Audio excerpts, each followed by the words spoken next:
10h, 11h, le grand rendez-vous européen avec Le Monde et iTélé. Arnaud Le Parmentier, Mickaël Darmon, Jean-Pierre Elkabbach. Invité pour cette émission Le Grand Rendez-vous, Marine Le Pen. Alors, il y a encore pas mal de questions. On va essayer d'aller vite. C'est d'abord Mickaël Darmon. Alors, Vivendi donc, a choisi Numéricable pour vendre SFR. L'État s'était beaucoup engagé pour Bouygues. Est-ce que c'est un échec de l'État stratège ? Clairement, mais M. Montebourg passe sa vie à dire qu'il va mettre des coups de pied aux fesses à la terre entière, moyennant quoi c'est lui qui en prend, puis un certain nombre, et puis souvent quand même, après Florange, cette affaire-là. On voit bien qu'aujourd'hui l'économie a pris le pas sur le politique. C'est la vraie grande question d'ailleurs qui sera posée aussi aux Français dans le cadre de cette Union européenne. Mais est-ce vrai quand on voit que le commerce extérieur bascule par exemple du côté de la diplomatie? Là c'est la politique peut-être qui reprend ses droits. Pas du tout, absolument pas, au contraire. C'est l'économie qui prend la main sur le politique. Et c'est bien tout le problème d'ailleurs de ce symbole. Le commerce extérieur passe sous l'égide du Quai d'Orsay. Ça veut dire qu'aujourd'hui, la diplomatie, c'est uniquement l'économie. Et c'est très malheureux, parce que la diplomatie, c'est bien autre chose. Ça quand nous on met est dans un grand état pays... de dépendance à l'égard de certains pays. C'est-à-dire on ne peut pas peut-être négocier diplomatiquement le matin et l'après-midi dire « s'il vous plaît, venez investir chez nous ». Eh bien, c'est très inquiétant. Car la politique, la diplomatie, c'est vraiment de la politique pure. Et à partir du moment où on mélange la diplomatie et l'économie, alors on montre d'ailleurs le vrai visage de ce gouvernement. Et c'est peut-être aussi une autre raison, Monsieur Le Parmentier, c'est peut-être pour permettre à la négociation rapide de cet accord de libre-échange Union européenne-États-Unis, que je conteste formellement, contre lequel je mène un combat de tous les jours, parce qu'il va avoir comme conséquence probablement l'effondrement de notre agriculture, mais est-ce qu'il ne va pas y avoir un l'effondrement de notre industrie. Puisque la commission actuelle avec Barroso, qui est le principal négociateur, est sur le départ. Elle va être remplacée. Est-ce qu'il ne faut pas au moins attendre et renforcer les négociateurs pour que les intérêts nationaux soient mieux défendus? Mais il y a zéro négociation possible, Monsieur Elkabbach. La simple existence de cet accord de libre-échange, la disparition des barrières douanières, tarifaires et non tarifaires va être un drame. Un drame d'abord pour une raison essentielle, c'est que le dollar vaut 30% moins cher que l'euro. Ça veut dire que même avec des coûts de production qui seraient équivalents... Il a commencé à baisser l'euro. Ça ne change rien, qui seraient équivalents. Mario Draghi, ils ont 30% de plus de fait de compétitivité grâce uniquement au taux de change de leur monnaie. Inutile de vous dire que vous rajoutez à cela, évidemment, des moyens de production qui sont sans commune mesure avec les nôtres. Nous allons nous faire manger tout cru. Puis je vais revenir sur la question qui a été posée par Mickaël Darmon à propos de Numéricable. Vivendi a choisi Numéricable. Mais pour soutenir Bouygues, à un moment, il y avait l'aide des Dassault, de Co, Jean-Claude Mailly de Force ouvrière, et même la Caisse des dépôts. Est-ce que c'était leur rôle et est-ce que c'était normal ? Je trouve que c'est plus normal que la Caisse des dépôts essaye d'avoir une influence sur ce genre de concentration privée plutôt que d'investir dans la boîte de production de Carla Bruni, vous voyez. Pascal Lamy et trois économistes de gauche plus stratégique. qui sont réputés, on peut donner leur nom, ont lancé le débat. Un SMIC trop élevé aurait des conséquences négatives sur l'économie et l'emploi. Et ils proposeraient un SMIC adapté à la formation, à la géographie régionale, à l'âge. Qu'est-ce que vous en pensez quand d'autres économistes expliquent qu'une hausse de 1% du salaire minimum, c'est 25 000 emplois détruits? Mais on est exactement dans la logique de ces extrémistes libéraux ou de l'extrême libéralisme. Voilà. Il s'agit de tout déréguler. Il s'agit de flinguer consciencieusement toutes les législations de protection des salariés, quelles qu'elles soient, les unes après les autres, pour permettre aux entreprises de pouvoir faire un bénéfice absolument maximum. C'est le mondialisme à l'œuvre, imposé à l'Union européenne. Nous voulons retrouver la croissance et l'emploi, alors il faut nous débarrasser de l'euro. C'est un des moyens. Deuxièmement, il faut retrouver la maîtrise économique de nos frontières.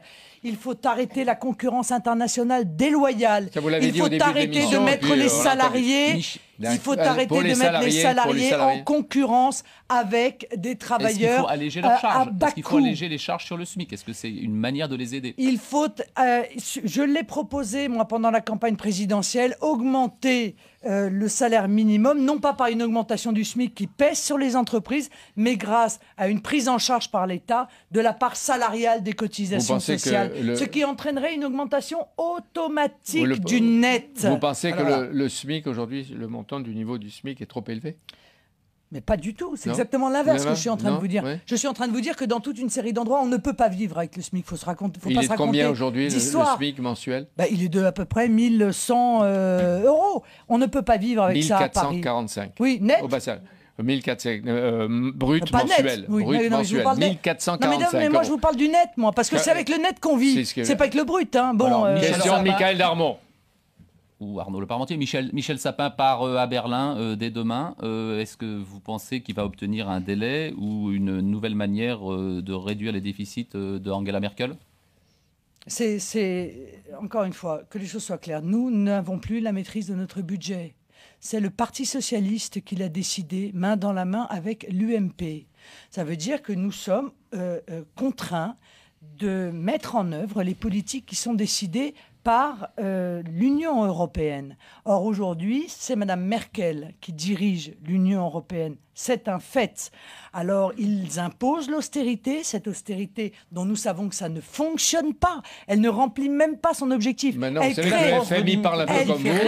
Pardon. Le FMI parle un peu comme vous. Elle crée une souffrance, et d'autres banques centrales. Souffrance inouïe dans le peuple sans arriver à ses objectifs qui est, soi-disant, la baisse des déficits et la baisse de la dette. Le Pen, on voit la France qui tente de différer également, donc d'avoir un nouveau délai pour la réduction du déficit. Est-ce que c'est une bonne chose? Un délai pour après les européennes, non?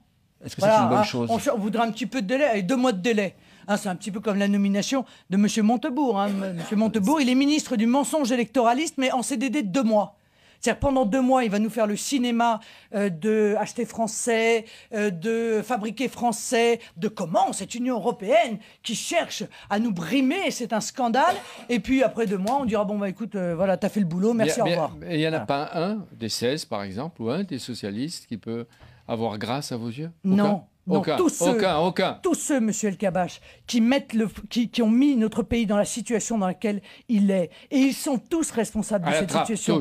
Tous ceux qui ont retiré au peuple français sa liberté, la maîtrise de ses frontières, la maîtrise de son destin, tout cela ne mérite pas une once de confiance. Vous m'entendez? Oui. Qu'il soit de droite ou qu'il soit de gauche. Les Italiens et les Français, M. Ramsey, l'Italien, les Français demandent un aménagement ou des accommodements sur les 3% et qu'ils les obtiennent, ou que ce soit une négociation, qu'il y ait même une confrontation au moment des européennes pour montrer qu'ils sont capables de bousculer la technocratie de Bruxelles.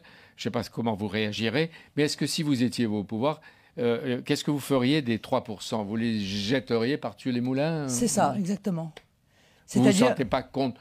Non, mais je ne me sentirai plus, si je suis élu, M. El Kabbach, je serai élu pour que la France soit à nouveau la France, un pays libre, dont encore une fois le peuple, le seul souverain est le peuple. Par conséquent, je mènerai une politique économique que j'aurais décidé. Le monde ni existe. Merkel, la France ni l'Union européenne, ni la Commission européenne, ni M. Barroso, ni M. Juncker, ni n'importe qui d'autre. On obtient toujours un délai, donc en fait on est libre. Depuis 2002, à chaque fois, on obtient un délai pour ne pas descendre sous la barre des 3%. Ah, très bien. Mais alors pourquoi les Français subissent l'austérité qu'ils subissent aujourd'hui? Pourquoi on ne cesse d'augmenter les impôts? Pourquoi est-ce qu'on continue à détruire notre croissance en laissant nos frontières ouvertes aux 4 vents? Pourquoi est-ce qu'on laisse la concurrence internationale déloyale détruire nos entreprises? Pourquoi est-ce qu'on met en place ces conditions des délocalisations généralisées? Vous voyez bien qu'on n'est pas du tout libre. On voit bien que votre campagne européenne a commencé. Mais la campagne européenne a commencé, c'est dans un mois et demi, monsieur El Kabbach. Mais vous êtes là aussi pour ça. C'est très important tout de même. Pour lancer la vôtre, et puis vous avez des rendez-vous, des meetings, etc. Mais quand on vous écoute, on a l'impression, pardon, vous me dites si c'est vrai ou pas, que vous croyez que vous avez le monopole de la France. Ah, de la France libre, oui. Non, de la France. Ah, de la France libre, oui. Il y a les gaullistes, il y a des socialistes qui se sont battus à différents moments dans l'histoire pour montrer qu'ils étaient partisans d'une France libre. Mais ils sont où les gaullistes là, monsieur El Kabbach, ils sont où les gaullistes? Qu'est-ce que c'est la France libre? Non mais écoutez-moi. Ça veut dire que les autres sont pour l'occupation, la prison. Où sont les gaullistes? Où sont ceux qui portent aujourd'hui la vision d'une France souveraine, la vision d'une France qui ne se met pas à genoux devant les institutions européennes? Où sont ceux-là? Ils ne sont nulle part. Ils ont disparu. Ils se sont liquéfiés. Ils se sont liquéfiés. Donc, les seuls qui aujourd'hui, je suis la France. Les seuls qui aujourd'hui défendent la France, effectivement libre et souveraine, qui veulent maîtriser l'immigration, en avoir le pouvoir, les moyens de décider qui vient en France, qui se maintient en France. Les seuls qui veulent offrir aux Français la possibilité d'adapter leur monnaie, dont ils auraient retrouvé la maîtrise. C'est donc une France abrougrie, enfermée dans ses frontières avec sa propre monnaie. Mais bien sûr. Le refus de l'autre, le refus de la diversité. Mais la caricature, quel porte-parole du système vous faites? Pas du tout, j'entends ce que vous dites et je le traduis. La caricature la plus grotesque. Je le traduis calmement. Donc un pays libre, c'est un pays rabougri, c'est ça, monsieur El Kabbach? Qui vit sur ses frontières, qui ne regarde pas le monde à un moment où il y a les puissances du monde qui émergent et qui s'expriment et qui commercent. Monsieur El Kabbach, la mondialisation que vous nous avez vendue est un cauchemar. C'est clair, c'est un cauchemar pour les Français, c'est un cauchemar pour les familles, c'est un cauchemar pour les travailleurs. Vous voulez continuer à les faire souffrir jusqu'où? Jusqu'à quel niveau de souffrance? Jusqu'à quel niveau de souffrance allons-nous continuer dans l'échec de l'Union européenne? La France n'a jamais été aussi puissante que quand elle était libre, que quand elle maîtrisait ses coopérations, y compris économiques avec un certain nombre de pays. Justement, avant la présidentielle, il y aura les élections européennes. Est-ce que tout cela fait partie d'une plateforme que vous proposez à des partenaires allemands, à des partenaires italiens, à des partenaires pour les européennes? Bref de Marine Le Pen. Il y a énormément de mouvements patriotes qui sont en train de monter en puissance dans toute l'Europe parce qu'ils ont pris conscience qu'il fallait défendre les droits des peuples européens. Or, les droits des peuples européens sont contraires aux intérêts des banques, aux intérêts des puissances financières, aux intérêts de la Commission européenne. Vous serez en mesure d'avoir un groupe? Oui, j'aurai un groupe, j'en suis convaincu, et nous pourrons ainsi empêcher l'Union européenne d'avancer et défendre encore une fois l'intérêt de la France et des Français. Merci Marine Le Pen. Dimanche prochain, l'invité du grand rendez-vous à cette place sera Michel Sapin.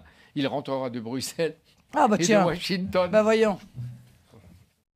Merci beaucoup. C'était le grand rendez-vous Europe 1. À l'instant, dans un instant, nous retrouverons